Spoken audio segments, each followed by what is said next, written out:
La situation sécuritaire dans l'est de la RDC demeure inquiétante. SAC qui protège Goma attire l'attention des plus d'un.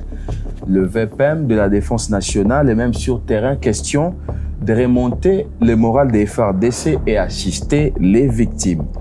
Mais quelle est la riposte congolaise pour libérer les zones sous occupation de l'armée rwandaise? Serge Tiani est notre invité. Bonjour et bienvenue. Bonjour, M. Josué. Vous êtes porte-parole des Forces Grises. Exactement, oui. Il s'agit de quoi, Forces Grises? Alors, Forces Grises, c'est un mouvement au sein de l'UDPS qui regroupe essentiellement des jeunes qui sont professionnels pour la grande majorité. Et donc, c'est un mouvement de jeunes professionnels de l'UDPS, spécialistes chacun dans un domaine quelconque. On a des médecins, on a des avocats, des ingénieurs, des architectes, et on a décidé de se mettre ensemble à l'intérieur du parti pour apporter notre pierre à l'édifice à la fois du parti et du pays. Parce qu'il faut préciser que la structure, nous l'avons créée avant que le parti n'arrive au pouvoir, donc avant 2018. Forces Grises existait déjà avant 2018. Alors, quelle est votre spécialité à vous? Vous apportez une pierre intellectuelle, une pierre scientifique? Quel type de contribution nous croyons qu'un combat politique ou un parti politique doit justement regrouper toutes ces parties de combat, toutes ces formes de combat. Donc nous, pour notre part, on apporte une construction intellectuelle. Et l'UDPS aussi, c'est un parti de masse. Donc il y a également les militants qui sont là et qui apportent aussi leur part dans le combat. Voilà. Nous, c'est plus intellectuellement qu'on apporte notre part dans le combat. Alors, la structure est composée des juristes, simplement, ou non, toutes les compétences. On a des juristes, enfin, moi, je suis juriste, on a de comptables, on a des financiers, on a des architectes, on a des ingénieurs en construction, on a des médecins, on a des agronomes. Tout ce que vous connaissez comme compétences intellectuelles, nous en avons dans Forces Grises. Donc, c'est vous qui financez l'UDPS, entre autres. Et lorsque vous étiez dans l'opposition, je vais dire. Nous contribuons. Okay. Lorsque nous étions dans l'opposition, nous contribuons les cotisations comme on le fait dans tous les partis politiques, je suppose, mais en tout cas au niveau de l'UDPS, les membres contribuaient et les membres continuent de contribuer. Et même maintenant, nous continuons de contribuer parce que c'est pas tout membre de Forces Grises qui travaille aujourd'hui dans les institutions de l'État ou du gouvernement. Quand on a créé Forces Grises, la plupart travaillent d'ailleurs dans les privés et jusqu'aujourd'hui, la plupart travaillent encore dans les privés. Donc, nous n'avons pas attendu d'être au pouvoir pour mettre en place la structure. Alors vous, quelle est la lecture que vous faites de la situation sécuritaire dans les Kivu? C'est très préoccupant. Ça serait un mensonge de dire le contraire. C'est très, très préoccupant. C'est une situation qui dure depuis très longtemps. Ça va faire bientôt 30 ans que ça dure. Et pour notre part, on dit, voilà, maintenant, il est temps de mettre définitivement fin à cette situation d'insécurité ou d'instabilité dans les Kivu. Dans le grand Kivu, en général, qui dure depuis plus de 20 ans, donc bientôt 30 ans, il est temps finalement de mettre tout ce qu'il y a à mettre comme moyen pour mettre définitivement fin à cette situation d'instabilité. Ça n'a fait que durer. Et là, il faut qu'on dise stop. Le dire, mettre fin, ça ne suffit pas. Oui. Il faut maintenant être sur terrain, il faut se battre, mais on remarque qu'on est plus fort verbalement que militairement. Je ne sais pas si c'est la même lecture que vous faites. Non, il faut...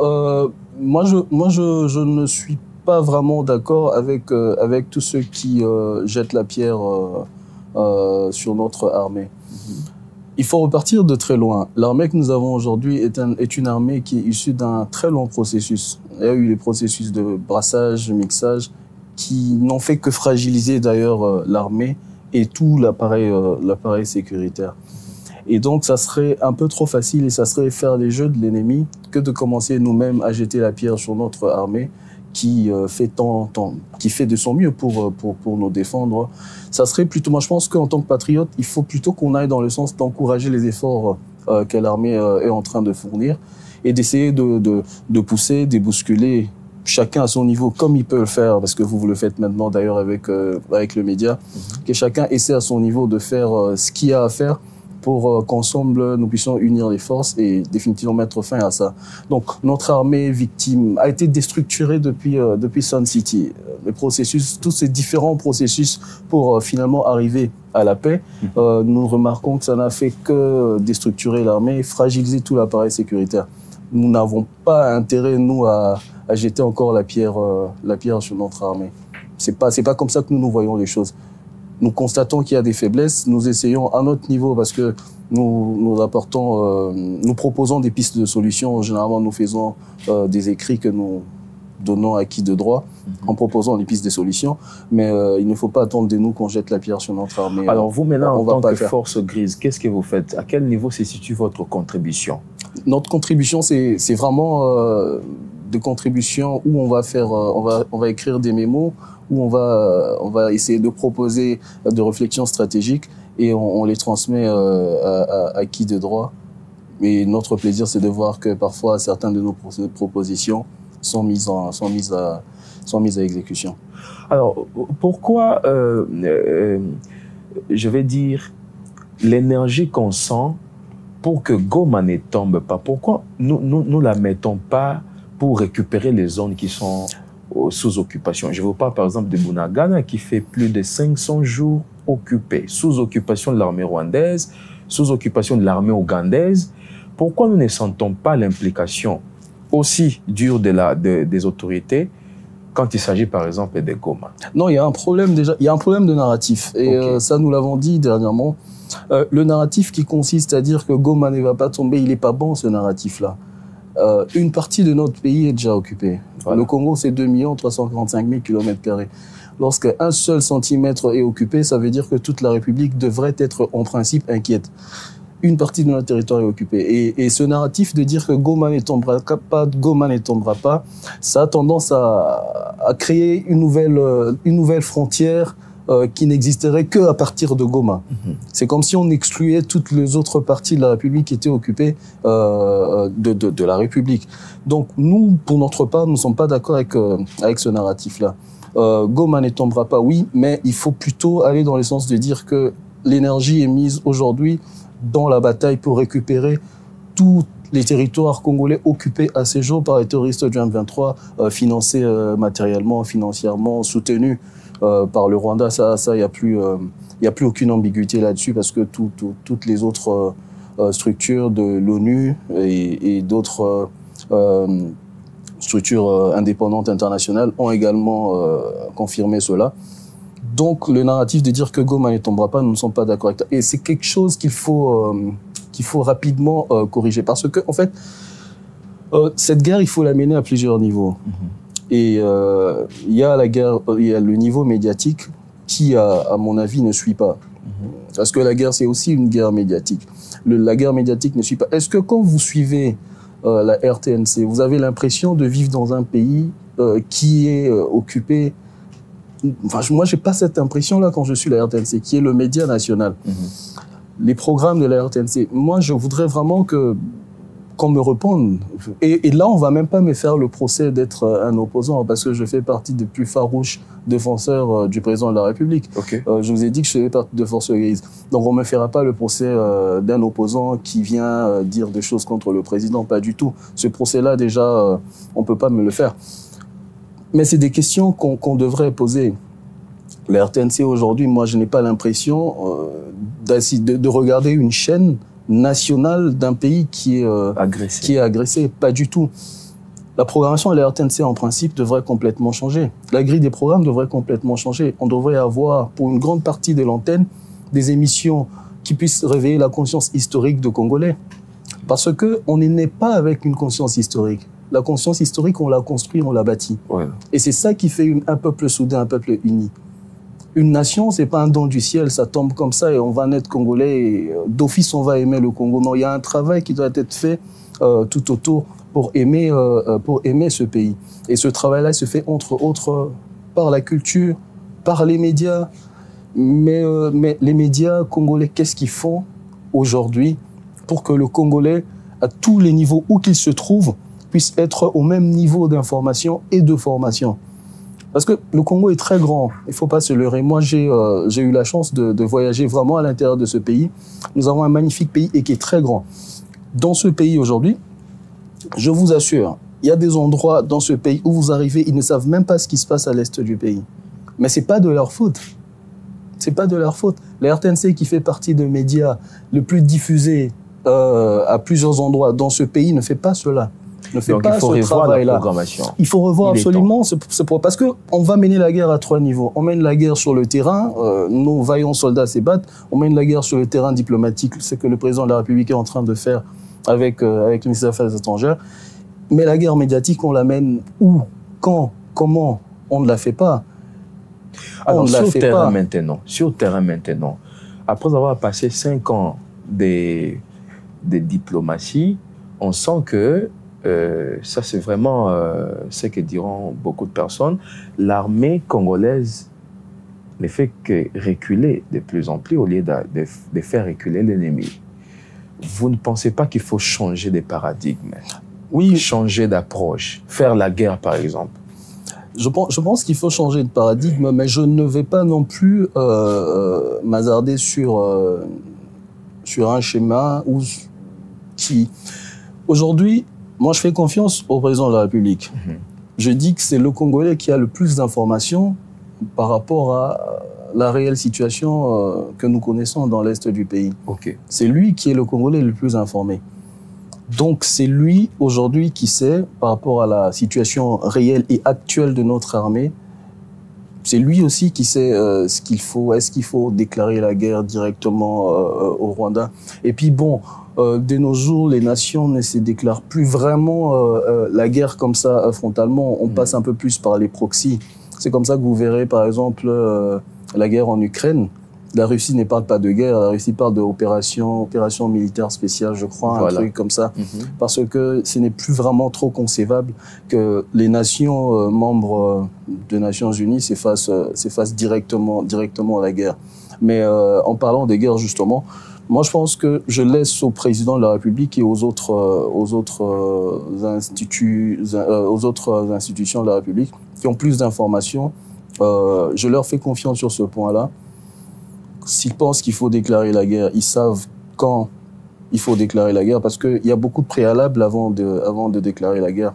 Mais il a tenu promesse, il n'a pas exécuté la moindre escarmouche. Là, on est à des bombes. Oui, mais moi, à plusieurs bombes qui tombent sur Goma. Non, mais ce n'est pas comme si les militaires avaient croisé les bras aussi sur le front. Ils n'ont pas croisé les bras. On a vu, je suivis d'ailleurs un reportage de CPG à Saké. Voilà, les militaires, nos avions ont bombardé les positions de ces bandits, de ces terroristes. Ils les ont repoussés un peu plus loin de Saké. Donc il ne faut pas faire croire aux gens que l'armée a croisé les bras et qu'on ne fait rien et qu'on ne se bat pas sur le terrain. On se bat sur le terrain. Il y a des réalités peut-être que nous ignorons à notre niveau, à notre niveau à Kinshasa. Mais moi, je fais confiance à ceux qui ont plus d'informations sur le sujet que moi pour déclarer ou pas la guerre. Mais le plus important pour moi, et je le répète encore, il faut changer de narratif. Il ne faut pas dire que Goma ne tombera pas, il y a déjà une partie de la République qui est occupée. Alors, il faut récupérer sur toute la République. Cet aspect-là maintenant, Bunagana est occupé, on est presque à Saké. Oui, à Saké, c'est entre les mains des FARDC, mais selon certaines informations, c'est entouré par l'armée rwandaise qui appuie les rebelles M23. Quelle est la chance pour la paix dans l'Est avec cette configuration? C'est ce qu'on est en train de faire. Moi, je pense qu'il faut gagner cette guerre contre les M23. Sur ce point-là, je m'aligne entièrement sur la position du président de la République, celle de ne pas négocier avec ces gens. Parce que regardez la logique de ces groupes armés terroristes. On est parti de quoi? On est parti de Sun City, RCD, on négocie, c'est bon, ils reviennent dans le gouvernement. Et puis après un moment, c'est le CNDP qui va voir les jours. On négocie, ils reviennent. Et puis après un moment, c'est le M23 qui va voir les jours. On négocie, ils reviennent. Et puis c'est un M23 bis. En fait, le problème, c'est que il faut faire la guerre dans l'Est du Kivu pour rendre cette zone-là ingouvernable. Vous voyez, le but, moi j'ai toujours dit ça, et je l'ai dit, ça fait 2 ans que je l'ai dit. Ça, c'est le but des Kagame. Le but de Kagame, de tous ceux qui le soutiennent Marionnettes en Occident. de la communauté Oui, moi je l'ai dit et ça fait 2 ans que je le dis. Le but de ce gens, c'est la somalisation du nord, de l'est de la RDC. Il faut que je le répète vraiment pour que ça soit bien compris. Le but de ces gens, c'est la somalisation de l'est de la RDC. La somalisation, ça veut dire qu'on va essayer de rendre ingouvernable une portion de terre où il y a des minerais, où il y a des richesses. Comme ça, l'État n'existe presque pas là-bas. Et on rentre, on sort comme du beurre et on prend ce qu'on a à prendre comme minerais. Enfin, il n'y a plus l'autorité de l'État. On n'est plus soumis à aucune exigence légale pour ce qui est de commerce des minerais. Donc, le but vraiment de tous ces conflits, c'est ça. Parce que si ça avait été seulement à cause des négociations, pourquoi on a toujours d'autres mouvements qui vont naître après chaque négociation? À un moment, il faut dire stop à ces négociations. Ceux qui ne veulent pas se ranger, ce sont des traîtres à la nation et les traîtres n'ont qu'un seul chemin. Il n'y a qu'un seul chemin pour les traîtres. On va frapper les traîtres très fort. Très bien. Le but, c'est d'unifier le pays, mais complètement. Alors, l'informateur, on parle politique à présent, l'informateur a tenu son point de presse, le premier, où il annonce qu'il va même consulter l'opposition. N'est-il pas un appel des pieds à l'opposition, question de pouvoir intégrer la majorité, avoir un Parlement 100% majorité? Mais si vous me permettez, avant de parler de l'informateur, je vais juste rapidement revenir à un truc qui me semble très important. Okay. J'ai ramené 2 bouquins ici. J'ai ramené le bouquin de Onana, Holocauste au Congo, et j'ai ramené un autre bouquin de Nganda, Ainsi sonne l'Églat, les derniers jours du maréchal Mobutu. Okay. Pourquoi j'ai ramené ces bouquins? Parce que moi, je pense que il est important, je reviens sur la conscience historique, il est important d'informer les Congolais sur ce qui se passe réellement dans l'Est de leur pays. Il est important que tous les Congolais aient vraiment la même formation et la même information. Moi, je suis né en 92, donc j'aurai 32 ans le mois prochain, d'ailleurs en mars. Okay. Mais je n'ai pas un souvenir précis d'avoir appris à l'école ces choses aussi graves par rapport à l'histoire de mon pays. Et je parle parfois avec mes petits cousins, mes petits neveux qui sont à l'école, rien du tout. Il faut que le gouvernement essaie de voir comment on fait pour introduire dans les systèmes scolaires des matières claires pour parler de ces choses-là. Parce qu'aujourd'hui, les dirigeants de ce pays de demain, c'est ceux qui ont 5 ans aujourd'hui, c'est ceux qui ont 10 ans aujourd'hui, c'est ceux qui sont au primaire aujourd'hui. Alors, lorsqu'on va devenir dirigeant et qu'on va maintenant découvrir ces genres de problèmes, croyez-moi, on n'aura pas facilement les solutions à apporter pour ce genre de problème-là. Il est important de mettre tous les Congolais au même niveau de l'information. Il est important de développer une certaine conscience historique. C'est très, très, très important. Et le ministre de la Communication, il faut le faire. C'est bien de passer à RTN. Qu'est-ce que j'ai dit? C'est bien de passer à RFI, c'est bien de passer à France 24, c'est bien de passer sur TV5 Monde, mais il faut toujours avoir à l'esprit que ce sont des médias du soft power de la France. RFI, France 24, TV5 Monde sont des médias français principalement pour l'Afrique. C'est des médias qui ne sont pas trop suivis par les opinions publiques occidentales, l'opinion publique française. J'en veux pour preuve. Vous voyez, la guerre en Ukraine, par exemple, puisqu'il faut monter la population occidentale contre Poutine, on en parle un peu trop sur quels médias? LCI, BFM TV, CNews, C8, TPMP, tout ce que vous voulez, parce que ce sont ces médias-là qui sont vraiment suivis par les opinions publiques de leur pays. Et donc, on ne peut pas penser qu'on va éveiller les opinions publiques internationales en passant uniquement sur RFI, France 24 ou TV5 Monde. C'est des médias vraiment tournés pour l'Afrique. C'est pas pour la consommation occidentale, pas du tout. Et alors, au lieu de mettre un peu plus d'énergie à passer sur ces médias-là, mettez beaucoup plus d'énergie d'abord sur les médias locaux ici. Comment on fait pour que tous les Congolais, où qu'ils se trouvent, puissent être vraiment puissent se sentir concernés par ce qui se passe Donc, dans cette guerre-là, il y a beaucoup de choses à recadrer, même au niveau interne. Il y en a plein. Il y a beaucoup de choses au niveau interne. Et quand on le dit, on n'est pas des opposants quand on le dit. Il y a beaucoup de choses. Et le niveau, la guerre médiatique est très déterminante de nos jours dans une guerre. Et il est très important aujourd'hui qu'on prenne conscience de ça. Moi, vraiment, je veux qu'on prenne conscience de cet aspect de la guerre médiatique. C'est très, très, très important. Donc, au lieu de nous donner la géographie des Chili, des Argentines... On n'a pas besoin de ça. Il faut se concentrer sur On n'a pas besoin de ça. Pourquoi la RTNC ne fait jamais d'édition spéciale? Moi, ça me dépasse. Moi, j'aimerais qu'on m'explique. Ça me dépasse. J'essaie de réfléchir. Je ne trouve pas de réponse à ça. Ça me dépasse. Est-ce qu'il manque dans ces pays des spécialistes de questions sécuritaires dans les Kivu? Il y en a plein, et des Congolais. Qu'est-ce qu'il faut pour que la RTNC puisse appeler ces gens-là, faire des plateaux spéciaux, faire des éditions spéciales? Qu'est-ce qui manque aujourd'hui pour que le gouvernement puisse organiser des sessions de cours, puisse organiser des sessions de conférences dans les universités? J'ai vu que M. Freddy Moulumba et les députés Bitakwira faisaient parfois des conférences, mais c'est triste de voir que les salles sont vides. Mais les salles sont à 90% vides quand ils organisent des conférences pour parler de ces choses, des choses aussi cruciales pour l'existence même de notre pays. Est-ce qu'on se rend compte de ça? Parce que pourquoi moi je fais de la politique? Ce qu'il y a de génial avec l'être humain, c'est qu'il va mourir. Et ça, moi je trouve que c'est quelque chose de très bien. On finira par mourir un jour. Quoi qu'il arrive, on va mourir. Et ça, c'est quelque chose de très bien. Mais la conscience politique la plus élevée, c'est lorsqu'on arrive à se poser la question dans 150 ans. Ça veut dire qu'on sait qu'on sera plus vivant dans 150 ans. Mais qu'est-ce qui sera ce pays dans 150 ans? Est-ce qu'il aura toujours 2 355 000 km²? Lorsqu'on pose cette question-là et on se rend compte de tous les dangers qu'il y a pour dépecer ce pays, on éveille encore cette conscience et on prend ses responsabilités et on fait des choses pour que les choses avancent. Très bien, c'est entendu. Très belle réflexion. Je pense que les autorités vont recadrer beaucoup de choses. Politique à présent. Oui, politique. Alors, M. Kabouya, disons les députés nationaux Kabouya va consulter même l'opposition. Qu'est-ce qu'il veut? Il veut une Assemblée nationale 100% majorité parlementaire où il faut asphyxier l'opposition ou la rendre inexistante? Non, pas du tout.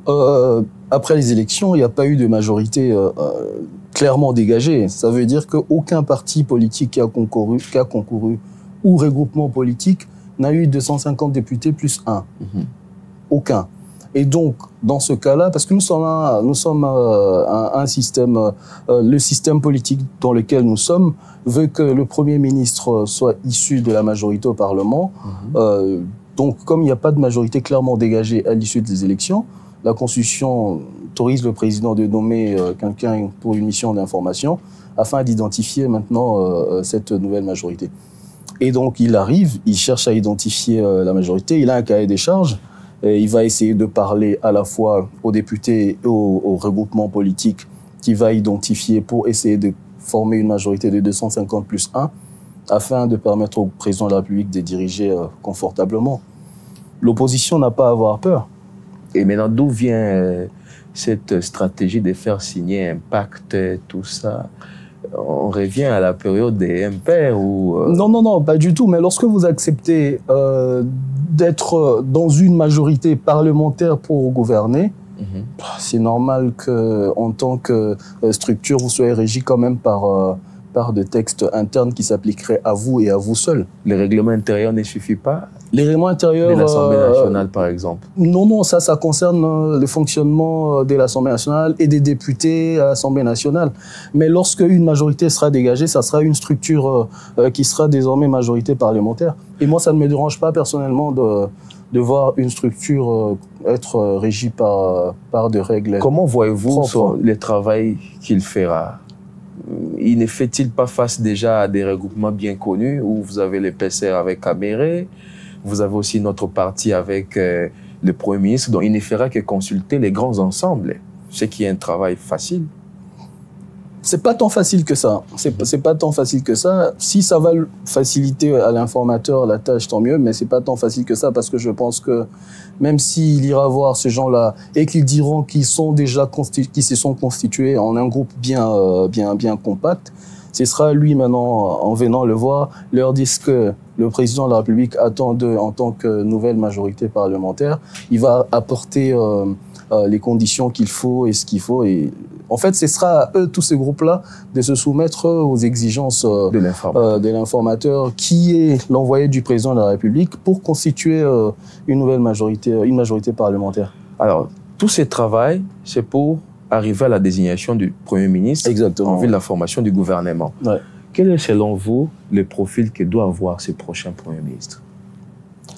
Ça doit être un travailleur. Moi, je pense que ça doit être un travailleur. Ça doit être quelqu'un qui aime profondément ce pays. Parce que je pense que maintenant, on en a vraiment besoin. On a besoin de gens qui aiment profondément ce pays. Ça ne doit pas, on ne doit plus traîner dans ces histoires où on va essayer de coller à des gouvernements un peu des sobriquets comme si c'était des groupes de musique, un gouvernement de warriors ou tout ça. Je pense qu'on n'a plus le temps pour ça. C'est le dernier mandat du président de la République. Je pense que le président Tshisekedi a l'occasion de rentrer dans l'histoire de ce pays. Les défis sont énormes, énormes. On a des très grands défis.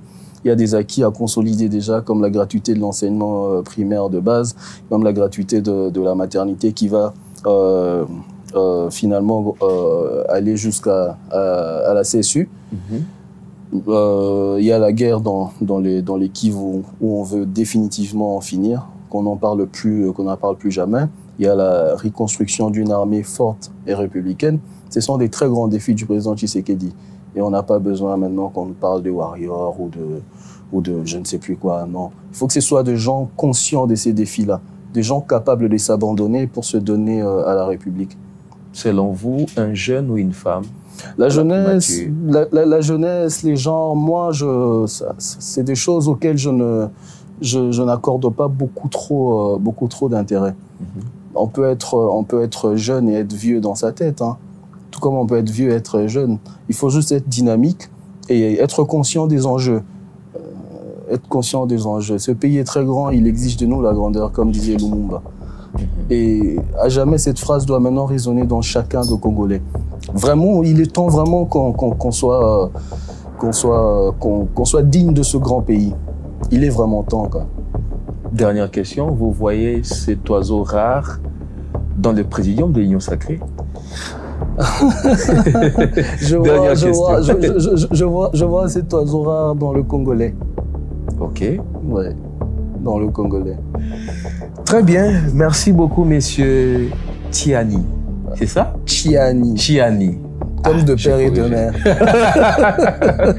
Merci beaucoup d'avoir répondu à toutes nos questions. Je vous en prie. De très belles réflexions. Les autorités qui nous suivent doivent vraiment retenir beaucoup de choses de vous. On l'espère. Oui. C'est vraiment une obligation. Merci à vous aussi, madame, messieurs, de nous avoir suivis. Merci à tous les médias partenaires qui nous accompagnent. Vivez longtemps, vivez 100 ans. Merci.